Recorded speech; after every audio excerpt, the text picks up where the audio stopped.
जय श्री कृष्ण, जय श्री कृष्ण, जय श्री कृष्ण। जय श्री रामचंद्र की जय, जय माता रानी की जय, वैष्णो माता की जय, जय श्रीमद् भागवत की जय।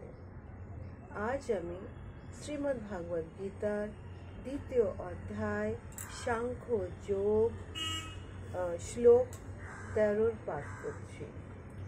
দেহিন अस्मिन् यथा देहो कौमारं यौवनं जराः तथा देहान्तरे प्राप्तिः धीरः तत्र न मुह्यन्ति। অনুবাদ, দেহির দেহ, এখানে দেহি বলতে বোঝা যাচ্ছে আত্মা। দেহির দেহ, দেহ আমাদের জীবন, আমাদের শরীর। দেহির দেহ যেভাবে কিশোর অবস্থা, যৌবন, বৃদ্ধ মাধ্যমে তার রূপ পরিবর্তন করে চলে, মৃত্যুকালে তেমনি এই দেহি মানে এই আত্মা এক দেহ থেকে অন্য দেহ সে দেহান্তরিত হয়ে যায়। স্থির প্রজ্ঞা, স্থির প্রজ্ঞা যাদের হচ্ছে স্থির বুদ্ধি, তারা কারা? তারা হচ্ছে ঋষিমুনিরা, জ্ঞানী ব্যক্তিরা, পণ্ডিতরা। কখনো এই পরিবর্তনকে তারা নিজের মনের মধ্যে করে নেয় না। তারা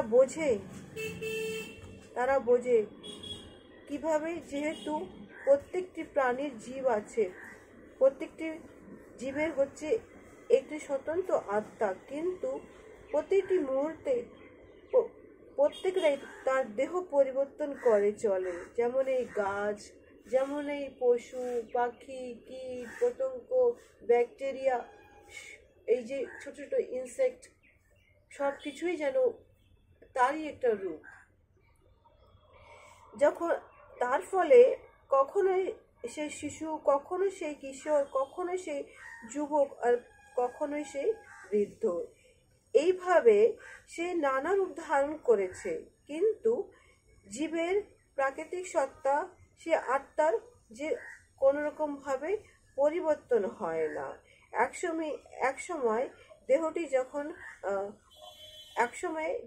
যখন একদমই তার কোনো কাজ থাকে না, অকেজ হয়ে যায়, তখন সেই আত্মাটা সেই দেহটিকে ছেড়ে দিয়ে অন্য কোনো দেহতে সে চলে যায়। এটাই হচ্ছে এই জীবনের পরিবর্তন। এখানে শ্রীকৃষ্ণ অর্জুনকে বলছে, অর্জুন, তুমি কাদের মৃত্যুর শোক করছো? কাদের মৃত্যু শোক করছো? নিজের গুরুর, নিজের দাদুর না, তোমার ভ্রাতার না। এদের সবার দেহর একটা কর্ম আছে, সময় আছে। সেই কর্ম যখন তাদের পরিপূর্ণ হয়ে যায়, তখন তারা এক মুহূর্ত তখন তারা থাকে না, সেই দেহটি ছেড়ে তারা চলে যায়।